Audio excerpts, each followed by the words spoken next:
সাবুদানাটা এখন ভিজিয়ে রাখছি, 2-3 ঘন্টা পরে তারপরে রেসিপিটা তৈরি করব।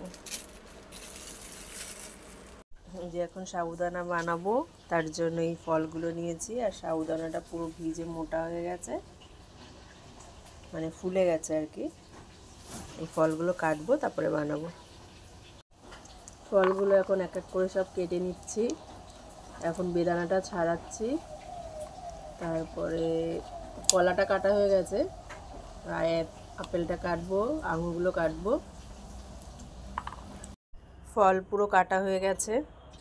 সাবুটা এই যে এখন জল থেকে তুলবো, তারপরে দুধ দিয়ে দুধ, তারপরে হচ্ছে পাউডার দুধ, এগুলো সব মিক্স করব। এখন সিরামটা বানাবো। এই দুধের মধ্যে চিনি দিচ্ছি, চিনিটা একটু বেশিই দিতে হবে, কারণ আগের দিন বানিয়েছিলাম পুরো মিষ্টি হয়নি।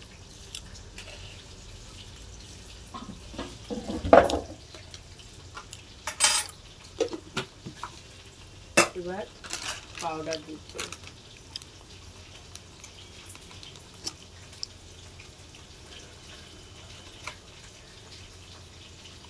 2 চামচ দিলাম। অলরেডি এখানে 500 গ্রাম দুধ আছে, এটাকে জাল দিয়ে পুরো ঘন করে দিয়েছি, আর এই পাউডার দুধটা দিয়ে আর একটু ঘন করছি। দুধ দিয়ে, চিনি দিয়ে, পাউডার দুধ দিয়ে সিরামটা তৈরি হয়ে গেল। এবার এটা বাটিতে ঢেলে নিচ্ছি।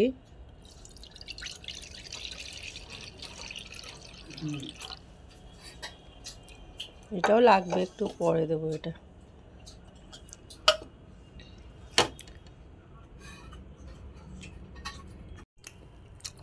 সাবুগুলো দিয়ে দিয়েছি দুধের মধ্যে, ফলও কিছুটা দিয়েছি।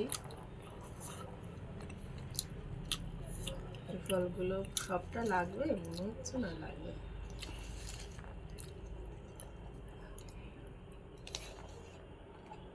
আগে দিয়ে দেখে নিই কতটা দিয়ে দিই।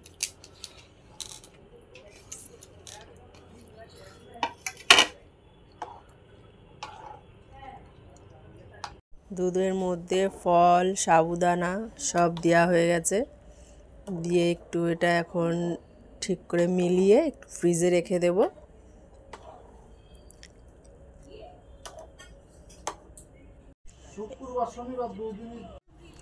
এটা এখন খাওয়া হবে। প্রায় 1 ঘন্টার মতন ডিপ ফ্রিজে মানে ফ্রিজে রেখেছিলাম, পুরো ঠান্ডা হয়ে গেছে। এখন এটা হচ্ছে ডিনার, আজকে আমরা ডিনারে এটাই খাবো।